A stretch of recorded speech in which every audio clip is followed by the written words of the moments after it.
বর্তমানে এই যে মসজিদ দেখছেন, এই পানি ছিল এই জায়গায়, এই যে এই সেলেঙের এই যে তোমার তোমার পানি ছিল, এই যে বাসটার অবস্থা দেখছেন। তো পানি আজকে রাইতে রাখলেন নিয়েছি, তো না হইলে খুব বিভৎস অতিক্রম ছিল আমাদের পূর্ব দিকের মানুষেরগুলোর অবস্থা। তারা এমনিতে আতঙ্কে ছিল, পানি যেভাবে ঢুকতেছিল।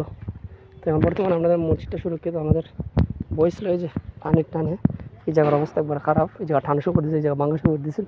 এই যে ভাঙি ফেলে মসজিদের মধ্যে টাকা তোলনে যে টান দিত, আল্লাহ যাই হোক এখন পানি খুব নিয়ন্ত্রণ আছে।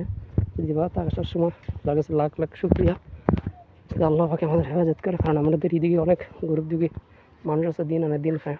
যদি অবস্থাও হয় তাহলে তারা একবার তোদের চলে যাবি, তারা না খাই মানুষ মরতে পারে। এখন যেভাবে দিন মজুরি করে খায়, কিন্তু বর্তমানে যদি এই অবস্থা হয় তো তারা একবার না খাইয়ে মরতে পারে। বর্তমানে নামকের পানি সকালের আপডেট, তো বাজে কটা প্রায় 12টার মতো, 12 মতন। এইদিকে পানি আছে, পানি বইরে এগুলো বইরে গেছিলো, দেখতে বোঝা যায় রে ভাই। এই যে ব্রিজটা নতুন হইতেছে, ব্রিজ একবার বরাবর পানি আছে। এই যে মানুষের মাছ মারতে হয় এখানে, এখন গেছে এখানে।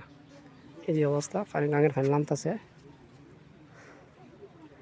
তো আগে এই যে খালটায় খালি যে পানি ঢুকছিল, অকসমল্লা মাঝের দিকে পূর্ব দিকে শুনতে পারে আলো নিয়ে বরফ দা গাছপুরের দিকে পানি ইটার পানি ঢুকছিল।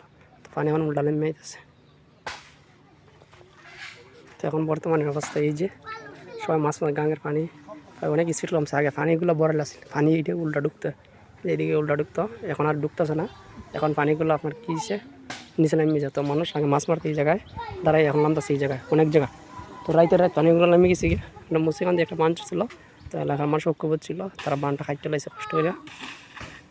তো এইভাবে কোনো সমস্যা হলে আসলে ঐক্যবোধ তো ভালো।